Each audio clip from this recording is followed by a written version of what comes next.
Hello, everybody, and welcome back to an emergency special podcast of That Milan Podcast. Martino Puccio, Matt Santangelo. Before we get into all the chaos and details of every single move, and as of right now at the start of the recording, the deadline is still going on. It looks like Milan are just about wrapped up. They probably got their last move over the line, but never say never. Martino Puccio, Matt Santangelo, once again, subscribe, comment your thoughts on the chaos from today.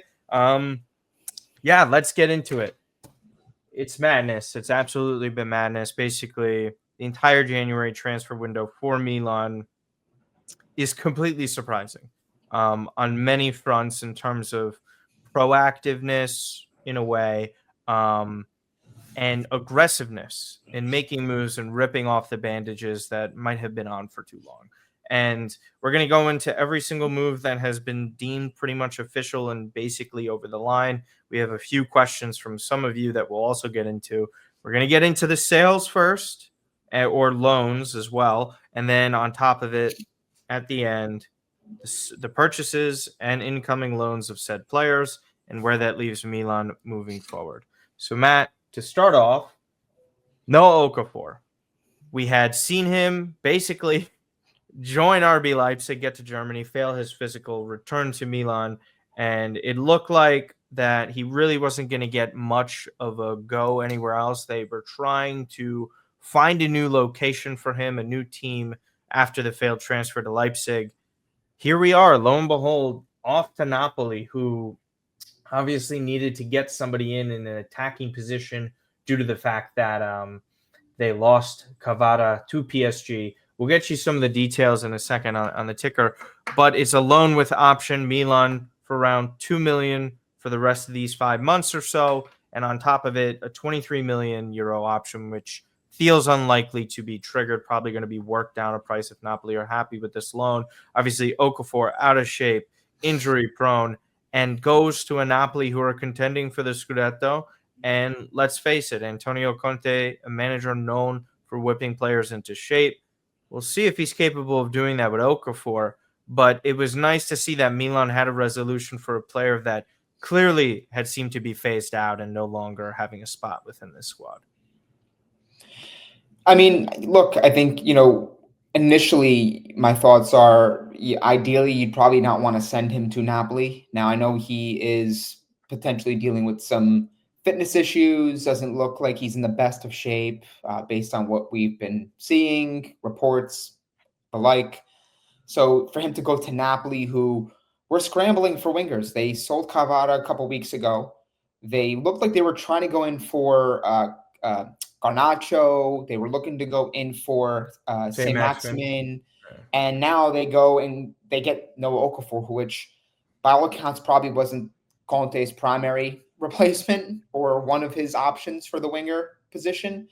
So the fact that they're able to get someone over the line and someone in the door to help reinforce the attack is, I guess, something that Napoli fans will take. Now, my initial thoughts on the formula is pretty much the same when he was seemingly on his way to Leipzig. Is there's no way that option's going to get triggered. That option, I think, for Leipzig was mid-20s. It was a little bit higher than I think. It's around the same, yeah. Yeah. So that's not going to get triggered unless he absolutely tears it up and they're like, yeah, this is worth it. So I'm okay with it. Milan found a suitor for him. I don't think he fits the picture long term or even in the short term. I think it was pretty obvious. And look, Milan move on. They scale down at this position, which is something they needed to do. Which obviously we'll talk about who they brought in to help reinforce that area.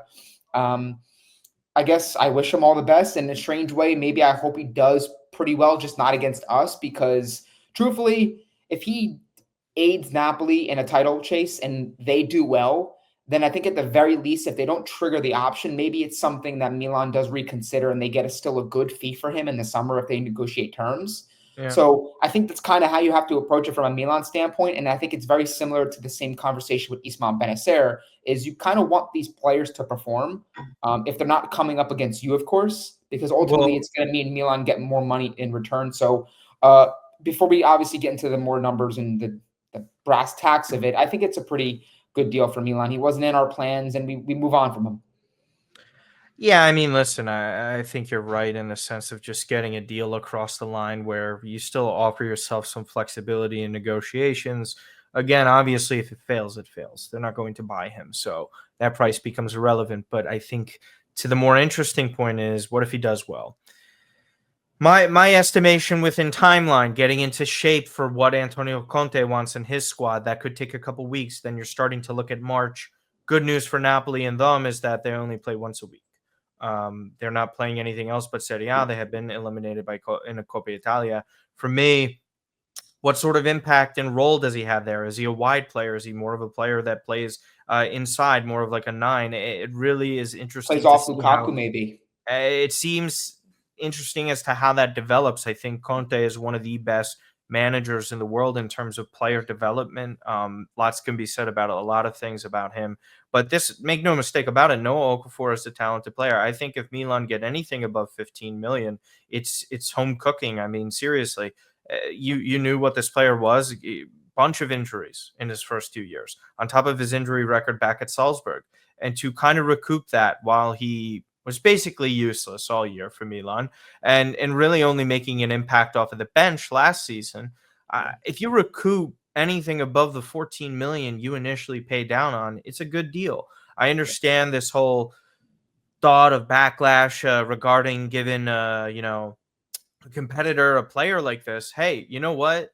At the end of the day, if Milan aren't getting offers for this player outside of this league, and this is the best offer on the table, and the option number is relatively high, considering what he's done, I think Milan had to make this move, and it made sense. And you can't really look too far down the road when it comes to being direct competitors, because guess what? This year, Milan and Napoli are not That's competitors. what I was about to add that in there. Yeah, Like, it's dude, like like, like I they're get it, direct guys. competitors in the fact that they play in the same league, but it's like Napoli are playing one competition to your point, Mhm. and that's their primary focus. We're not getting the Scudetto from them anyway. So if by all accounts the Okafor aids in their Scudetto push and they win, and that maybe kind of sways them into thinking, hey, Okafor helped us. Like this is a player we can use going forward. Yeah.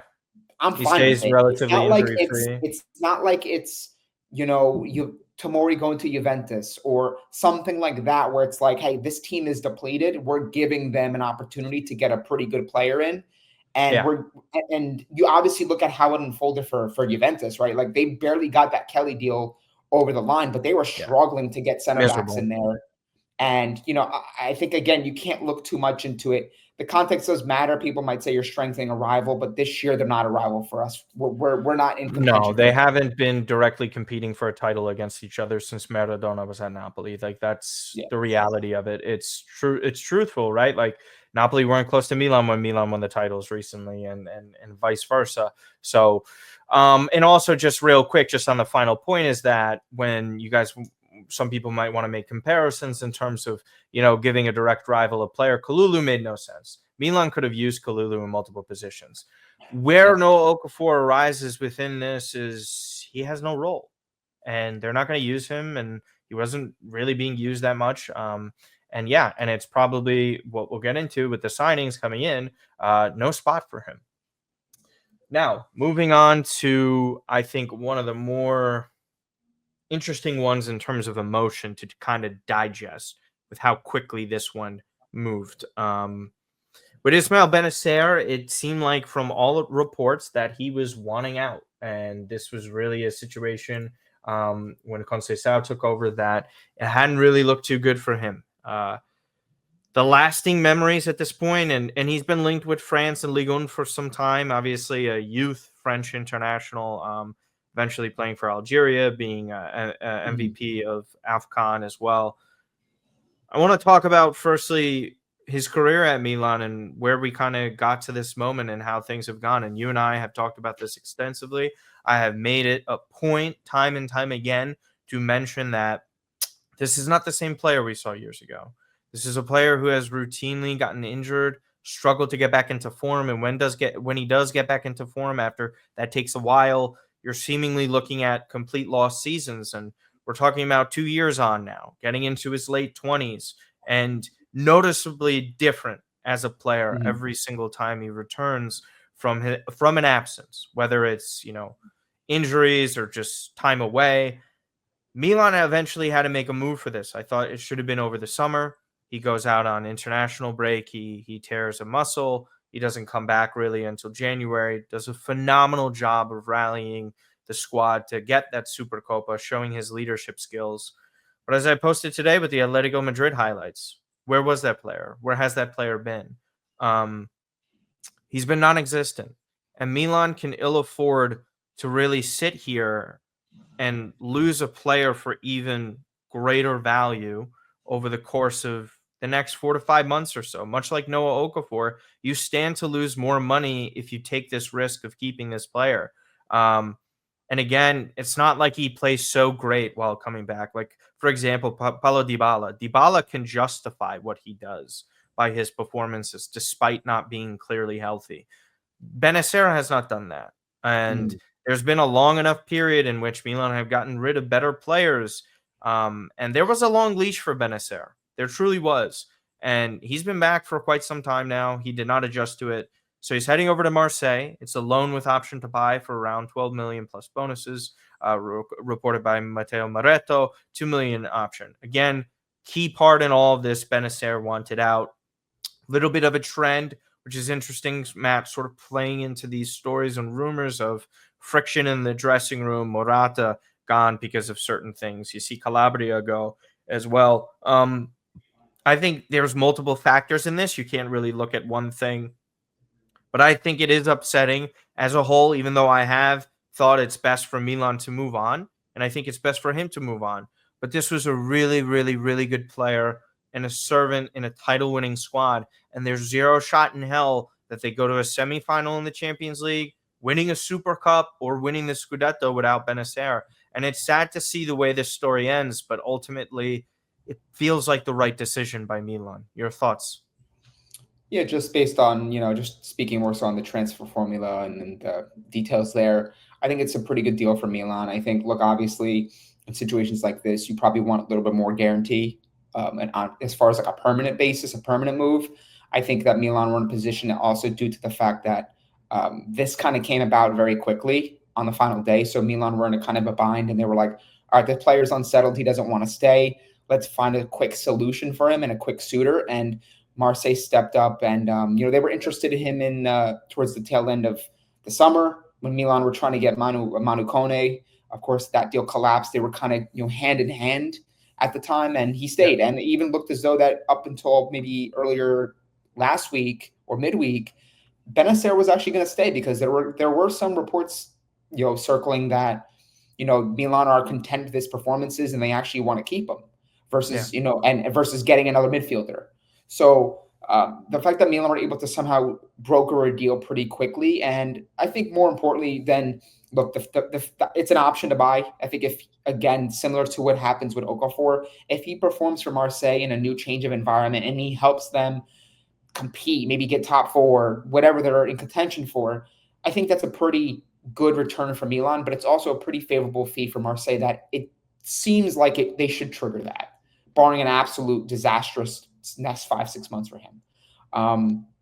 Obviously, we all know, we agree that the Bennacer of old is not here. We haven't seen that player that consistently at all. When we have, it's one every so often that we can't really pinpoint when it actually has been. He played well a couple weeks ago, but we all know this isn't the player, guys, that we saw in the Scudetto season. That was, was Tonali, Kessie, and Bennacer as your three midfielders. I mean, imagine that, right? Like, that's how good Milan's midfield were, and they were all in top form at that time. So it just goes to show you how dominant Milan's midfield was at that time in that Scudetto winning season.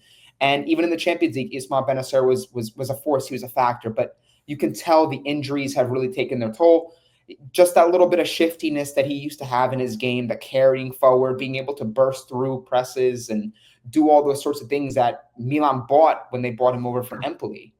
We just haven't seen it. And I think I am pretty pleased, again, that he is going to a team like Marseille, who does have European pedigree. This isn't some small club. You could argue they're one of the three biggest French clubs in the grander scheme of things. And he's joining a team that, will be competing for things. The atmosphere, the fans that, of Marseille are going to welcome him, and they are going to see him as a pretty big player because, again, coming from Milan to join a team like Marseille, he is still going to get that opportunity to have that sort of stage and that opportunity to to make an impact at a pretty big club. So wish him all the best. Obviously, we wish this was happening on better terms, and we wish a player like Ismail Bennacer and in a way almost Davide Calabria as well for his long term at the club to get like a little different send off, because these are players different than obviously Morata leaving. Like these are players that have been here for long amounts of time. They've accomplished great things at this club. So that sort of it is pretty bittersweet. We're only going to get really a social media post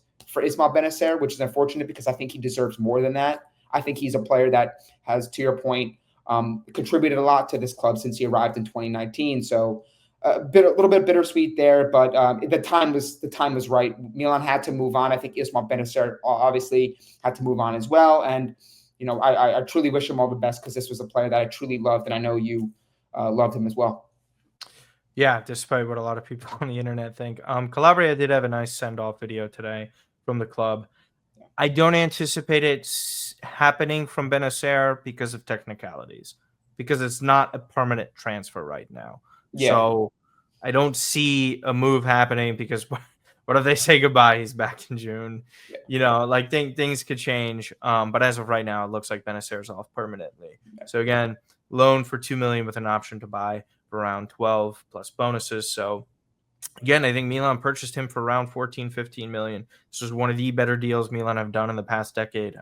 Regardless on how this ended, he exceeded expectations when on the pitch. Just a really unfortunate ending. Also, for him. too, before we get into the next thing, I think what this move also does is it's kind of further signals a massive shift in the project, the club itself, right? I mean, we're talking about the last remnants of that Scudetto winning season, which I know it feels maybe like a distant memory, but it's not that far ago that we did win that title.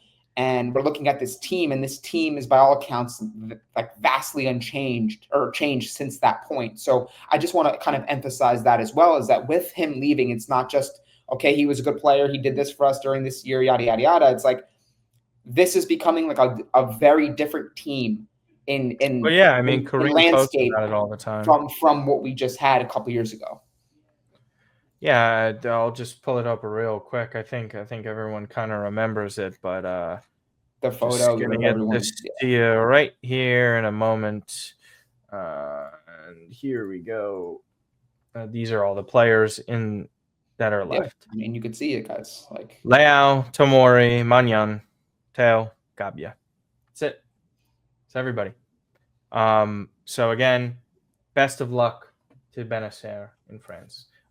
Little smaller moves in terms of exits from Milan. Hugo Cuenca, the very talented Paraguayan right winger, is now on the way out of Milan. Tons of injury issues over the years with Primavera. Had shown flashes of a real strong talent. Had not been featuring much outside of his injury with Futuro. Didn't really have much time left. There is a future percentage resale for this player, and to be quite honest with you, I mean, there was no role for him. If he wasn't exceeding expectations, if he wasn't really growing as a player, Milan didn't really have much of an option. The structure is very similar to Daniel Maldini, where Milan have a 50% resale percentage on this. Cuenca is talented enough. Again, this is just one of those things that Milan better hope that he thrives in general, because they could benefit from that. Genoa has a relatively good developmental program. Just quick thoughts on Cuenca being on the way out. Look, I haven't seen too much of him since he arrived, truthfully. I've really relied on, guys and individuals that have seen him. I know Roberto Rojas, who's massive in the Paraguayan football community. He spoke pretty well of him when he did, join Milan. Obviously, as you mentioned, injuries have kind of maybe set him back and have been detrimental to his growth. But I think in this situation, to your point, Genoa seem to be a team that does really well with getting players and turning them into a profit. And if they're obviously turning a player that they're getting for no fee into a pretty sizable transfer, that obviously bodes well for Milan. And look, wish him all the best. Obviously, like I always say, with any player that moves away from Milan that will potentially cross paths with Milan, wish him all the best, just not against us.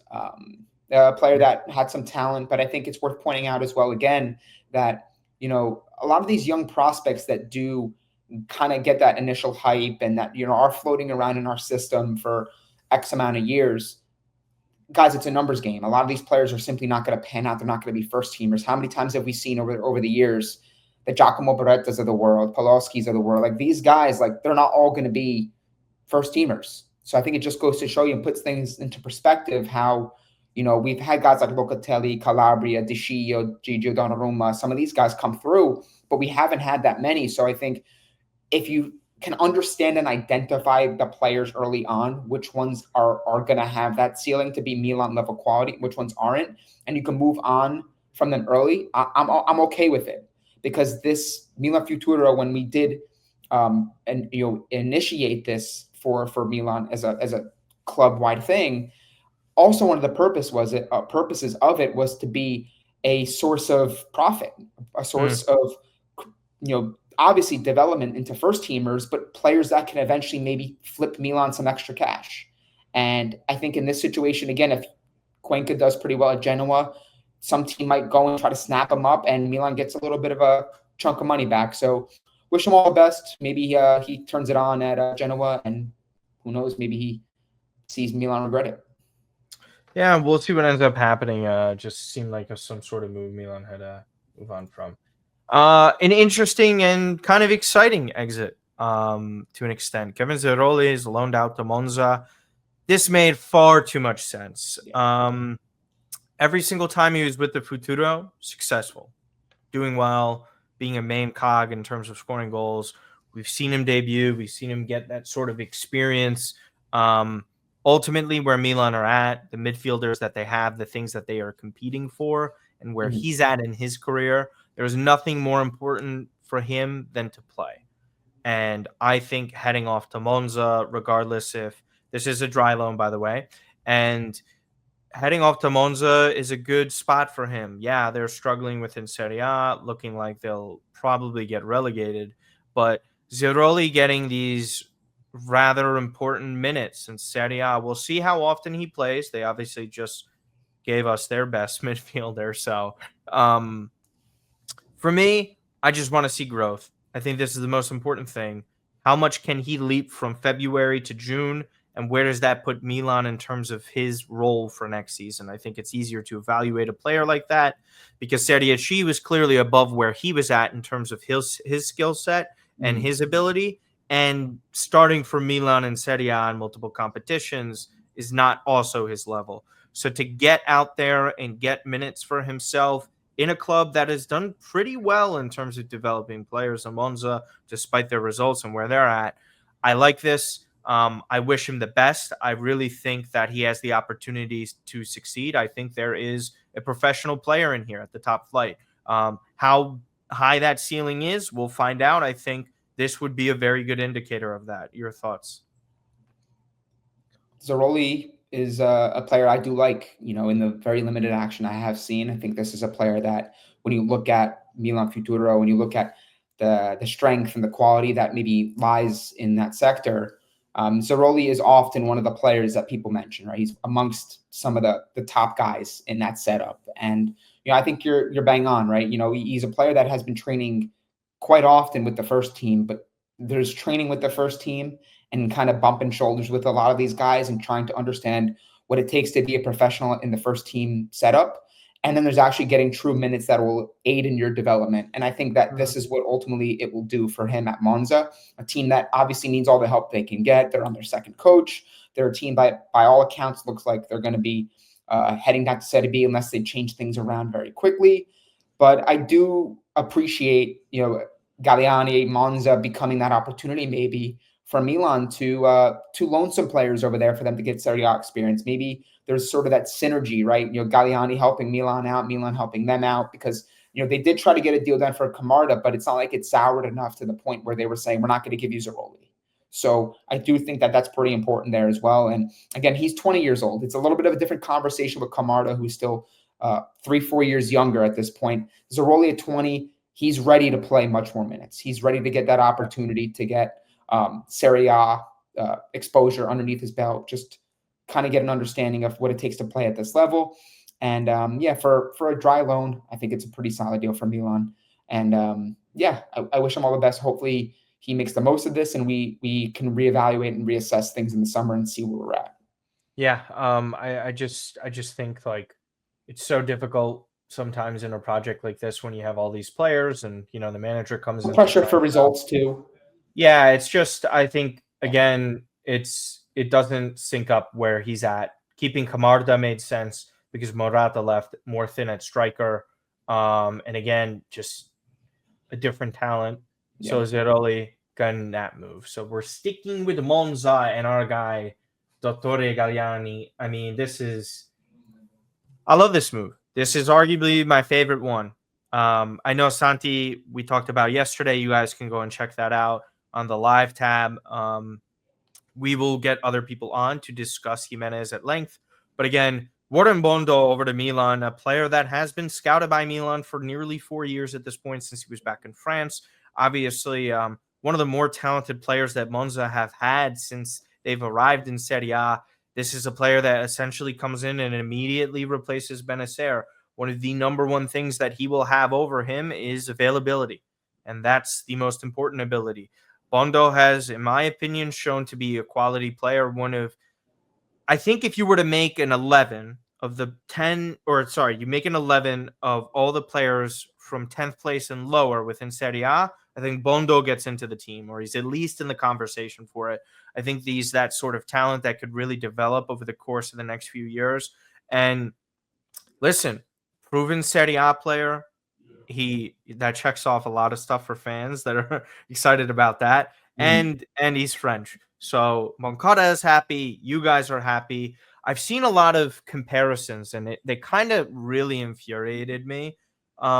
Comparing this to Mete, guys, please. If your only like thought is the skin color of these guys, like don't even comment. They don't play similarly. Mete was not even close to the talent that Bondo is currently. This is also a permanent deal. I think this whole discourse and these comments about Bondo being this sort of panic buy is untrue. This guy has been linked with them all window long. We even had a video, Matt, discussing it at one point this month, or sorry, in January. So again, a familiar name coming over for relatively cheap, 10 million, almost a wash. He's going to sign for 4.5 years. Listen, I like it. I like it. This is a player you can immediately depend upon within Serie A. Sure, adjustments to a big club. Like, I don't know. To me, I think the negatives that are being highlighted about Bondo aren't actually good reasons. Nobody's giving me reasons about him as a footballer as to why he's not good enough. This whole arbitrary, oh, can he handle Milan? Okay, you could say that about any player. Secondly, is he like Mete? Well, he doesn't play like Mete. So, yeah, to me, I love this move. It's low cost. It's in this wheelhouse. I think everyone should feel much easier about this, Matt, because he has Serie A experience. He's been within Serie A. He's been playing very well for where he's at and what team he's on. So I like this move very much. This is one of my more favorite ones that Milan have made in the past 18 months or so. Bondo is a refreshing addition to this midfield. That obviously needs a little bit of a different profile. If you look at the per 90 metrics, I usually go to like FootMob or SofaScore, and you can kind of, if however much stock you place into them is on you. But a lot of his defensive metrics are actually pretty solid. He's a pretty good passer.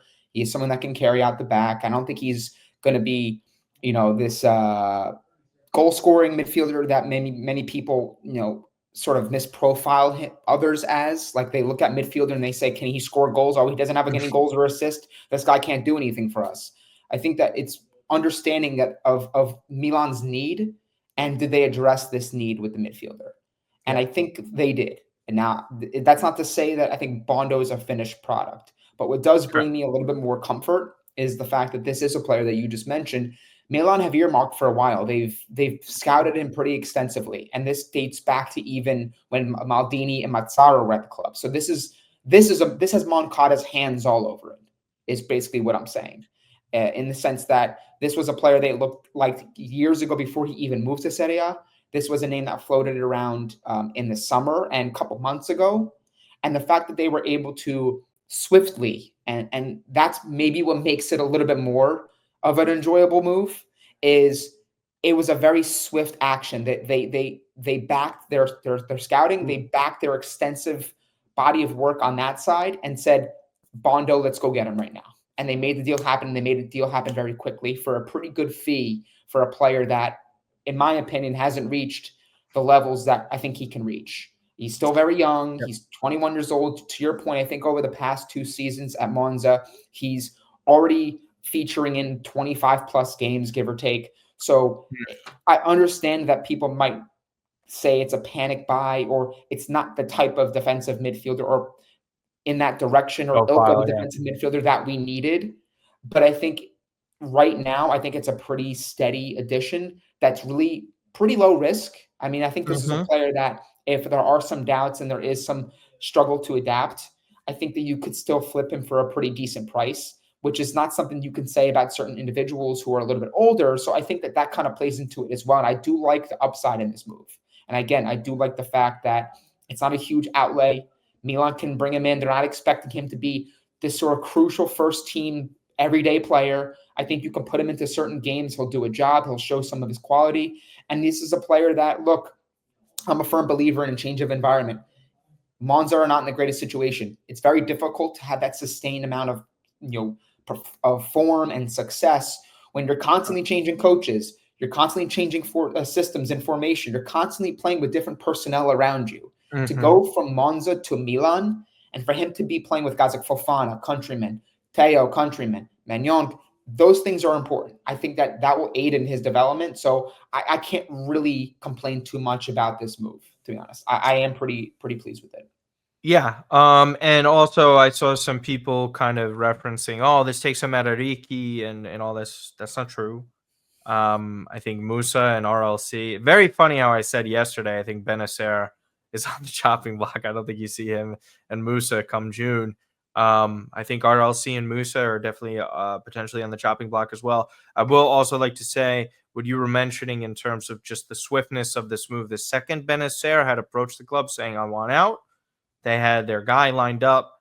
Finally, it felt like some competent movement in the market. Like this market felt like the most competent by Milan which in is some time. And it's not to say I love every move. It's just which is interesting too, because again, like it's kind of a little bit off topic, but I feel like this move kind of goes hand in hand because I feel like it's ironic, right? We've been kind of dragging our feet the entire market.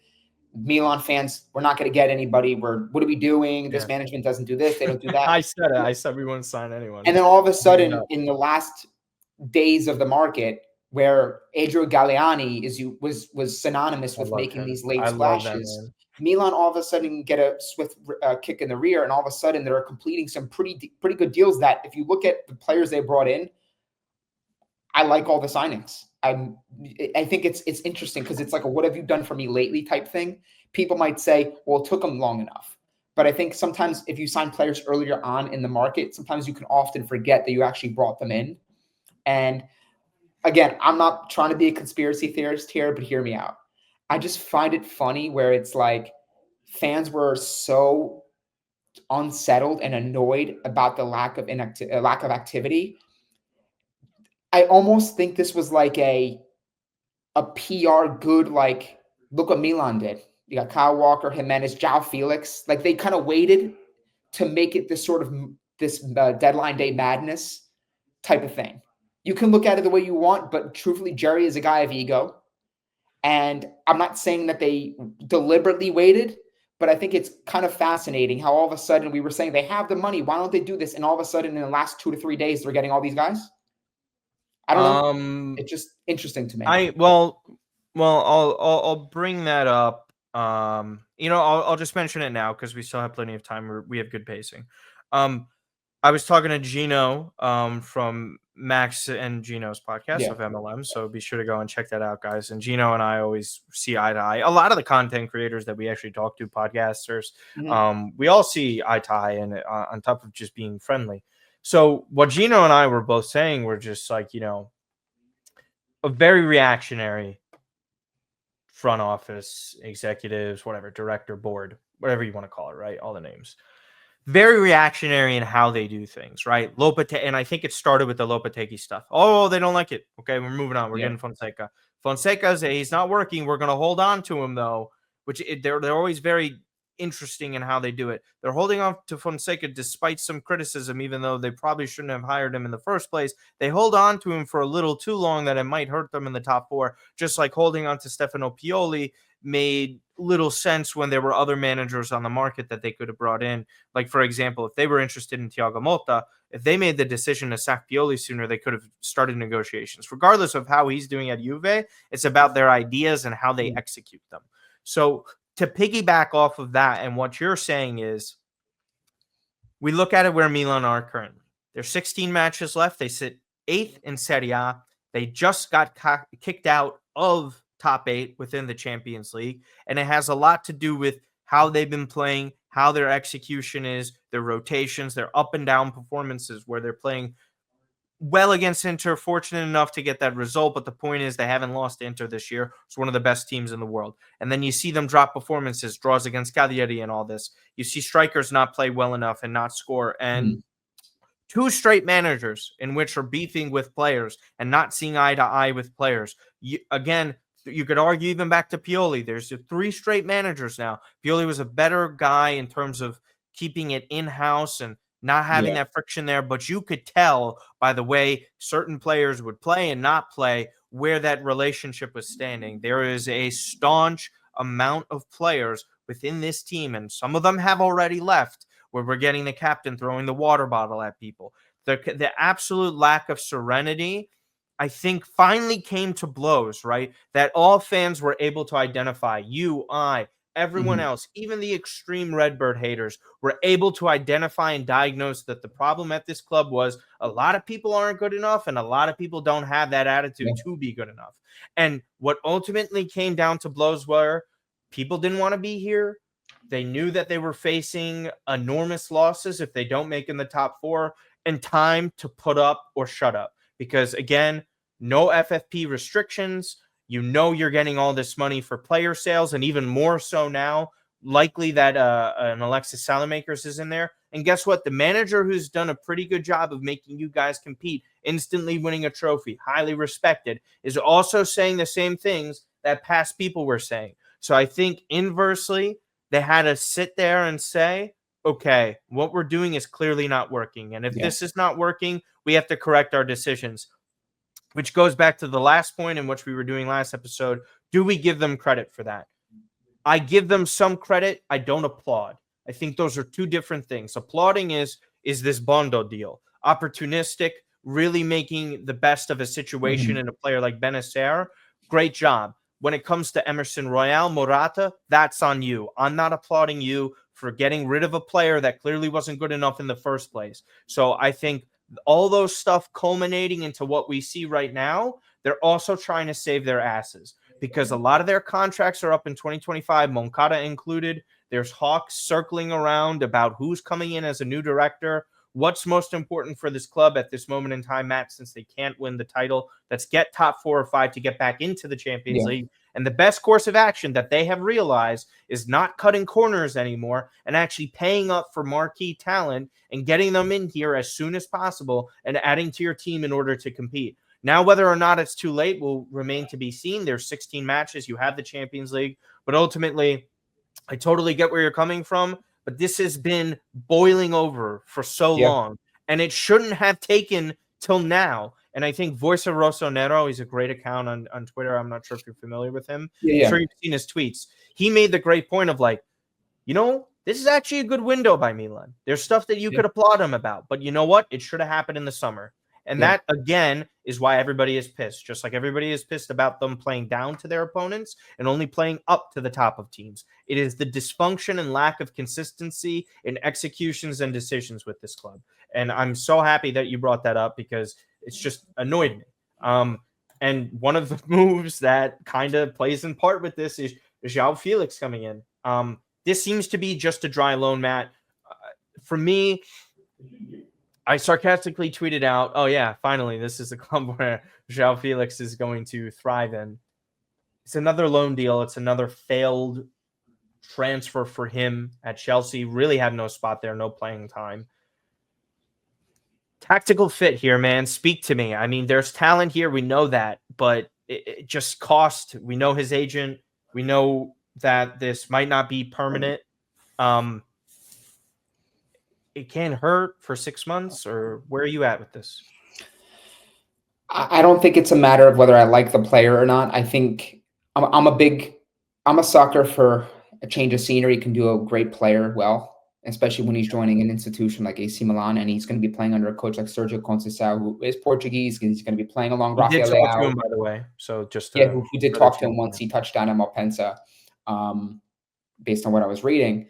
I think overall, in just the sense that the player, I think, can bring a lot to this team. I think there's a lot of things that he has shown in previous years that he hasn't been able to do as consistently. He hasn't been able to channel that same sort of ability as often as many would have hoped when he was, when he was doing what he was doing at Benfica, right? We saw it pretty kind of often at Atletico Madrid under a pretty hard-headed, aggressive manager in Diego Simeone, which Milan fans are hoping that could be replicated here. Maybe that's the type of manager he needs, someone to give him a swift kick in the rear.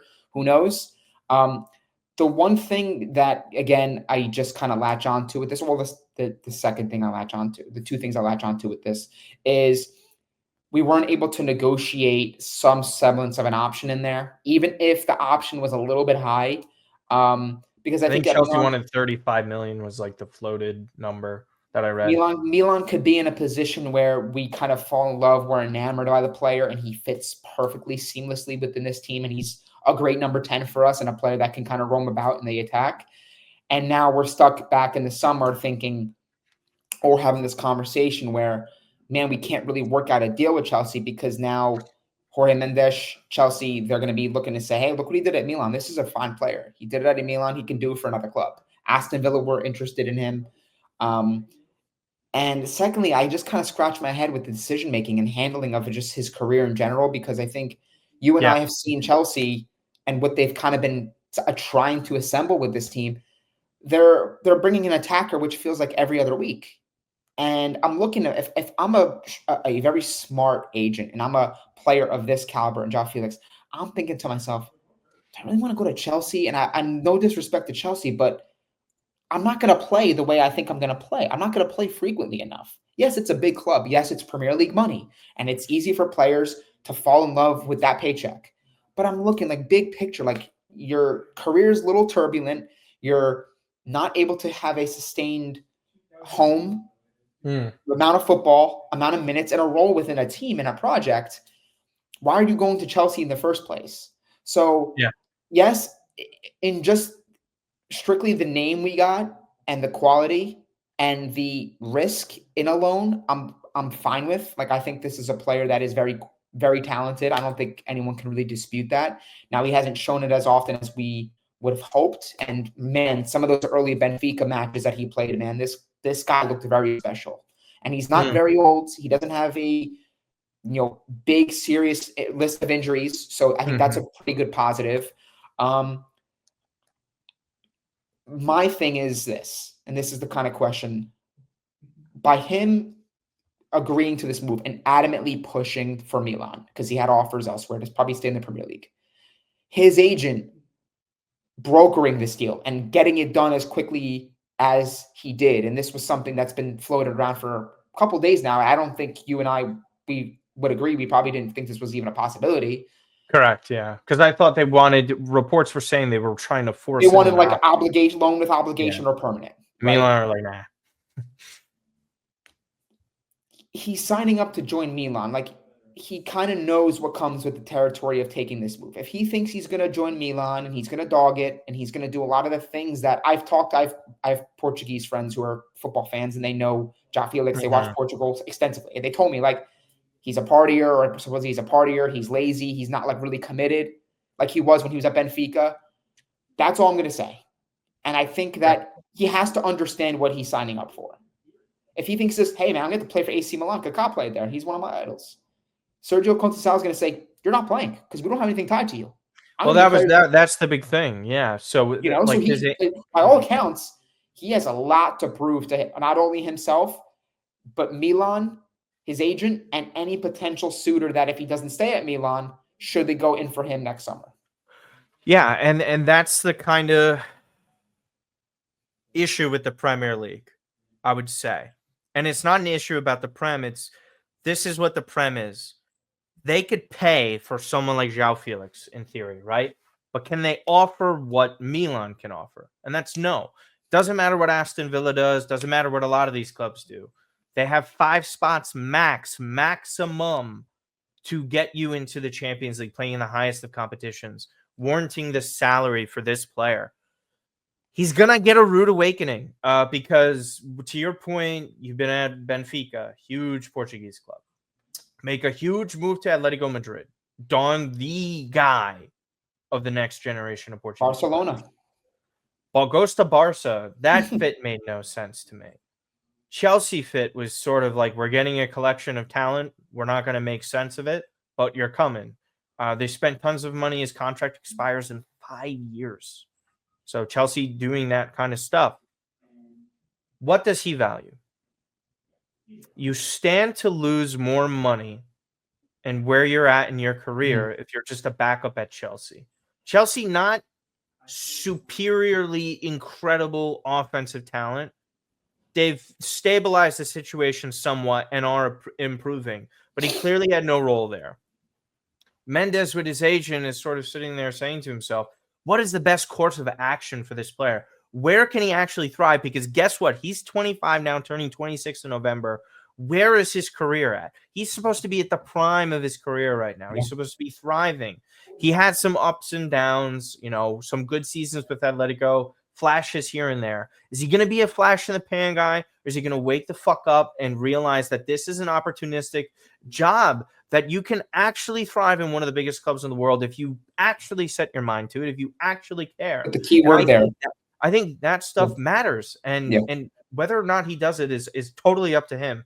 And I guess what you were going to say something. Well, the key word is you said job, right? And I think this is something I've always kind of harped on a while. I've had these sort of internal conversations when I see people getting so upset with players. Oh, they don't treat football like life. And that's just it. Some of these guys, they know that, hey, I have a gift. Nothing, no big deal. I make my money. And they love football for what it brings them as far as anything monetary and a lifestyle it gives them. Because a lot of these guys have come from nothing. But it's different when you and I was talking to my buddies at Indoor, and the Portuguese, they love Ronaldo. And they were like, that's what kind of sets, I know Ronaldo's the bar, but that's what sets some of these guys that are superstars and world-class and greats. And that's what sets them apart from some of these other guys who have all the ability, God-given talent. They can do everything on a football pitch with a football at their feet.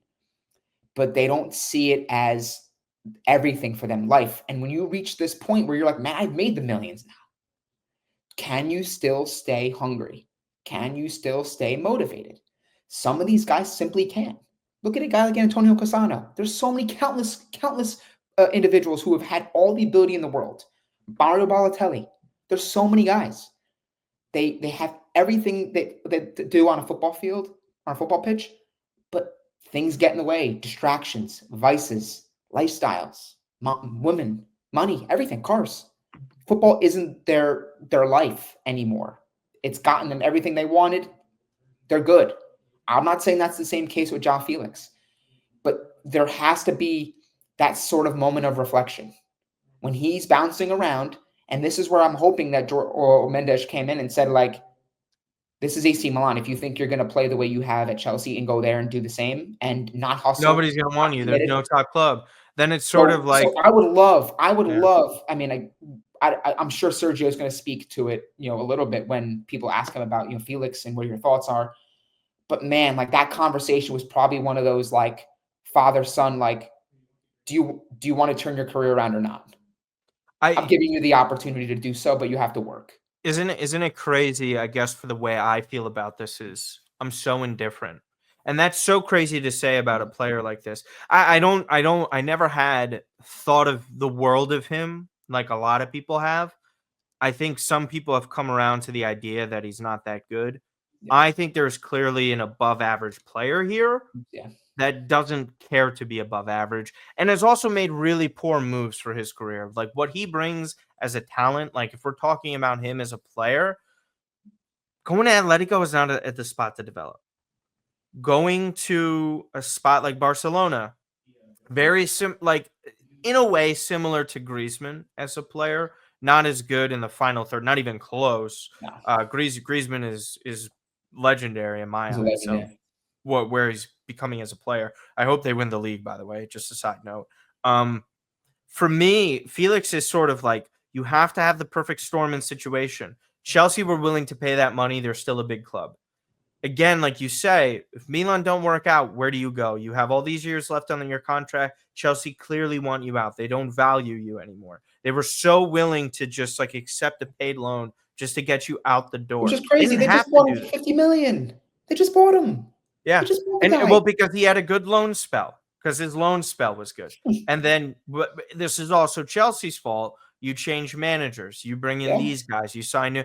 They're also very chaotic. I think everybody knows that, but that's not fully on Joao. Joao needs to settle himself because guess what? This doesn't work out. Like Mensch will probably tell him, like Conceição will probably tell him, buddy, the only people who are going to pay for you are in the Premier League, and they're not the top teams. They're teams willing to take you on because you're talented, they have the money, and they're not that big a club. Are you going to be okay with taking money to play on a team like that and essentially throw your career away? And by the way, the domino effect with playing with the national team affects that. You think the national team is going to want somebody who shows up every 2 months? Yeah. The opportunity that this kid has, in my opinion, this is his last big one. It really is because he has more to lose. He has more to lose than Milan for sure. Milan have nothing to lose here. Yeah. I think he'll come in. I think he'll play well. Will he justify a price that Chelsea will be asking for? That I don't know. Because how great does he have to be to warrant 30 to 35 million, right? Say they settle around that number. It's probably going to be asking for 35 million, especially if he plays well. You know, like, dude, like you got to figure it out. You're a master here. I hope this works out. I hope he becomes the player or closest to scratching that surface level of his talent. I hope Rafa can help him in some way possible. You tweeted out on the account of them two on the national team. Again, I hope Sergio really whips him into shape. I really hope that, because if this kid and like Santiago play well and Bondo play well, Milan can get back into the top four. They could do it. They could do this. I'm just frustrated and don't trust them. Interesting move to kind of round up and finish this. This has been proven that the signing is done. He has signed for Milan. Ricardo Sottil to Milan on loan with an option to buy. I'll have your details right here in a moment. So it's on loan with an option to buy. I think Morato had around 11 million. Okay. So we're thinking about roles here and roles within a squad. We see who left. We see who's here. We see Sottil come in. Ultimately, I think this is where Okafor would have had a role. He slots in, cheaper player. I don't have a strong opinion. This isn't going to be somebody that is going to be a starter at Milan, develop sort of like how we were talking about Bondo, for example. I think this is a player who could be like Salamaker's light. You know, coming with good work rate, providing relief for certain players. Like, say, Rafa comes off, you need 15, 20 minutes from Sottil, comes on the right or the left, just comes in, working incredibly hard, hoping to make things happen. I'm okay with it. It makes sense for what they're replacing, ultimately. And very much like Bondo to Bennacer, Sottil to Okafor is availability. And it's work rate, and it's somebody that you could depend upon and has shown that he can succeed within Serie A relatively well. So I'm okay with this. This isn't something I cared about either way. If he were to join or not, I understand where this management is coming from in making the signing. Your sort of thoughts on this? And Milan do sign an Italian here, despite the fact that his last name does not end in a vowel. Yeah, I'm kind of indifferent on this deal. I mean, I saw the name and it kind of like maybe like pause it all. I was like, Okay, I mean, obviously I've watched him play a good amount. You know, him being a Serie A player at Fiorentina. He's had some moments that I think he's looked like a pretty decent winger. He's a left-sided player, so an obvious backup for Rafael Leao. Yeah, I think that your sort of assessment of what he could be for this team is pretty spot on. Different player. I think you bring him on and he can, he can do a lot of the fundamentals of the game well. He'll press for you. He'll work for you. I think he's going to be one of those players that Sergio does like. Fans maybe like, he'll maybe dive into a tackle, win a ball back in a crucial moment or an important game. And he does a lot of those things to help you win. And it's like one of those things where it's like, don't lose sight of Ricardo. He actually had a pretty good game, beside the fact that he's not scoring goals. Yeah, I think it's that kind of move. interesting. So, I mean, look, do I see us picking up that option?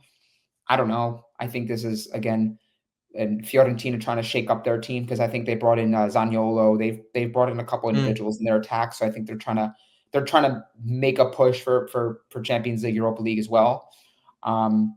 Yeah, I mean, we'll see. I mean, I can't be too opinionated on it. I mean, if he gives us more than what Okafor was doing, which was next to nothing, I think that's totally fine. And I think the important thing here is that he's healthy. He's a player that's available for selection. So if he gives us that, he's a player that you can come off the bench again and do some things for you beyond just goal scoring and things like that. Because truthfully, his numbers aren't like anything impressive if you guys look at them. Good Conference League player. Yeah, good Conference League player. But, again, I don't really have a strong opinion on it. It's a loan with an option. The option isn't very high. It's one of those things where if he plays well, maybe he's a decent player in this team. But I do find it interesting that they were going after a left-sided player to replace Okafor, who some people are kind of mixed on what his best role was. Okafor at this team, Gotcha, right? And they were also floating around the idea of sending out Chukwueze. Fulham wanted him. I don't know. Yeah, they didn't end up doing that. So just to let everybody know, that move is not happening. Chukwueze is staying at Milan. So I guess you're figuring you got Pulisic, Chukwueze on the right, you got Leao, Sottil on the left, and you obviously have Joao Felix, who can kind of move about a little bit of everywhere. So, yeah, it's a decent deal. I don't think it really moves the needle for me as far as my market rating, which, again, if you want to give like a rating on the market. Well, so I was just going to get into all the questions. We got a ton of those. Okay. So one of the questions that we got from AC_Rossonero, guys, if we don't get to your question, it's because we basically covered everything anyways. I was scrolling through and checking some of them. We had answered your questions as we were talking about the deals of those players. So again, if you don't hear your name here, it's because it had been addressed. Okay, so AC_Rossonero says, what do you rate the transfer window? He says 8.5 out of 10, easily the best in Serie A. You go first, and then I'll give you a number. There are not many teams, by the way, that really kind of compare to what Milan did, to be honest. Which goes to show you just how much help they needed, right? Yeah. I think if we're talking like sales too, and like outgoing players as well, and failed opportunities and players that we kept, like I'm looking at everything in totality.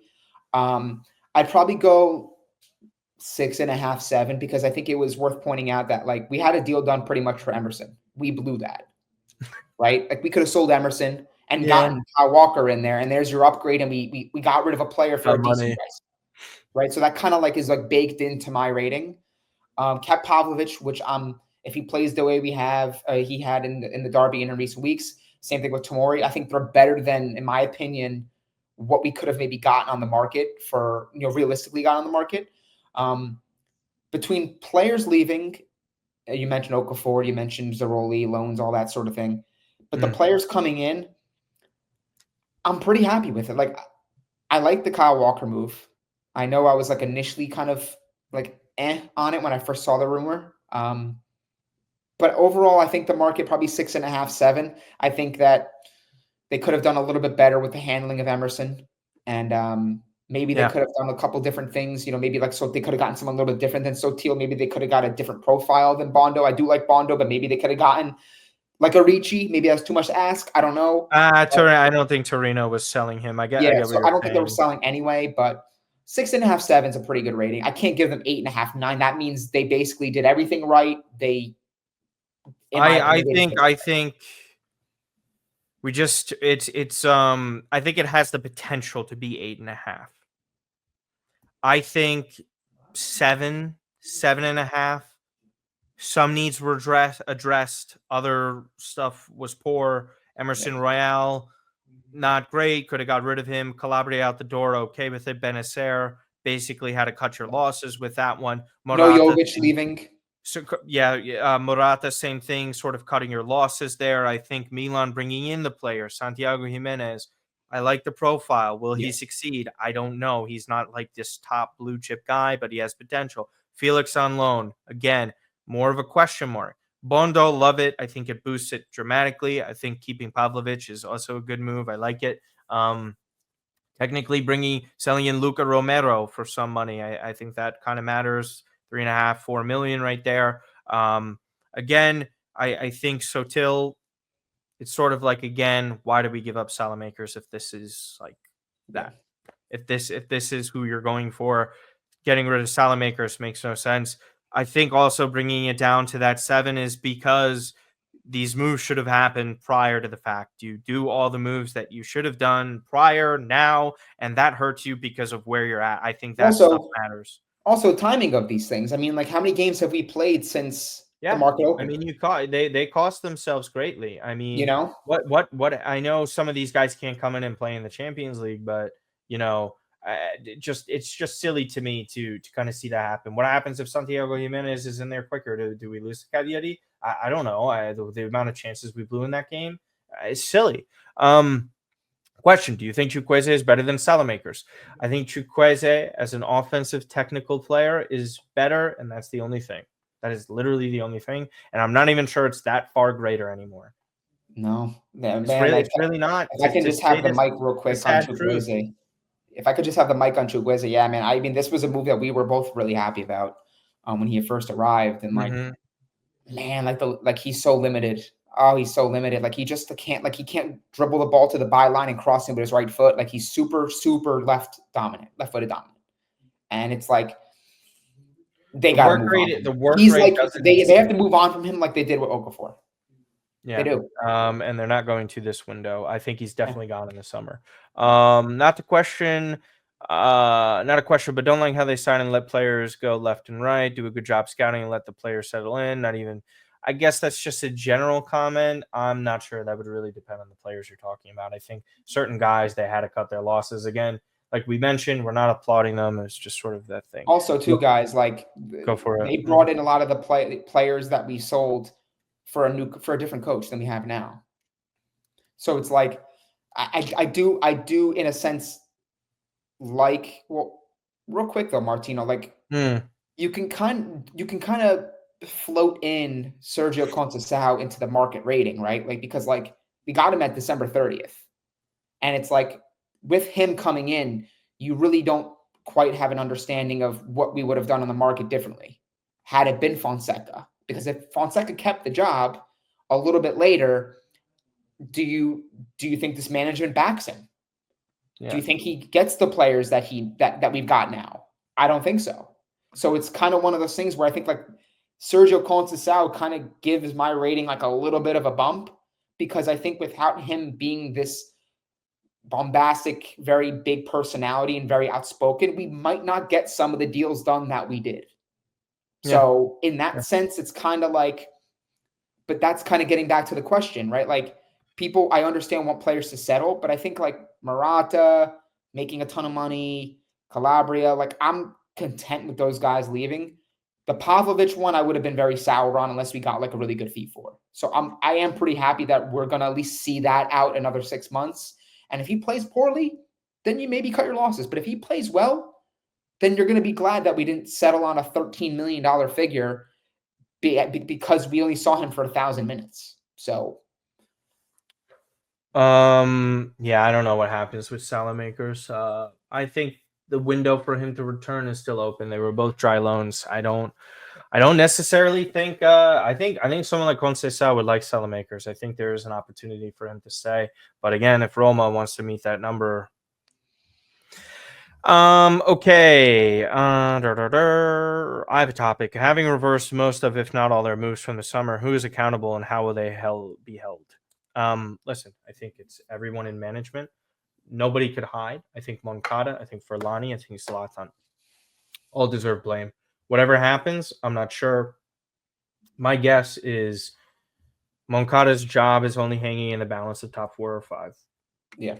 Um, Like a lot but of them are Ali hanging in that. Fisher of Sempre Milan has told me off podcast, off recording, obviously, that it's looking likelier that Moncada will be staying and extending his contract. Nothing is official yet, but that's just sort of what he's been hearing. Again, you always go and check out the Sempre Milan podcast. They have the best up-to-date information on the news regarding the club in English. I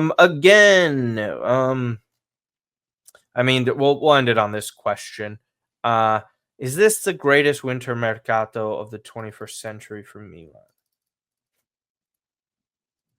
I mean, I'd have to think. I like the one with Tomori better because that Yeah, proved I mean, to it's like be the most important. I think it's kind of This tough to could say be. because I like the players we brought in. I like the names, but only time will tell. I think we if we ride the amount of the players that we just brought in, and like Walker's fantastic. Jimenez is the guy that everyone's been talking about as being like the guy for us up front. And all these players are smashes, and we get top 4, and we maybe win the Coppa Italia. People are going to be like, yeah, this was one of the best markets we've had in the January markets we've had in a while. But only time will tell, because I think you're actually spot on there. Like Tomori coming in when we absolutely needed a defender of his caliber, and we go in there, we snap him up for a loan, which was crazy to think because Chelsea really don't get had on the market like that at that time. Yeah, I mean, we'll wait and see, and maybe you guys can kind of revisit that one. Yeah. Again, crazy day for Milan. That is pretty much everything. Yeah. Okafor out, Bennacer out, Hugo Cuenca out, Zeroli on loan out, Bondo in definitively and permanently, Joao Felix in on loan, no option. Ricardo Sottil loan with option. We'll see how everything goes for Milan. They did do their best in terms of trying to revamp the squad. Whether or not Milan make top 4 or 5 will be remain to be seen. Again, follow every top podcast, Old Hard Rossonero, Me Marco's channel, MLM podcast, Sempre Milan podcast. Want to give also a quick shout out to Serie A Sit Down and those guys, and Frank and Richard.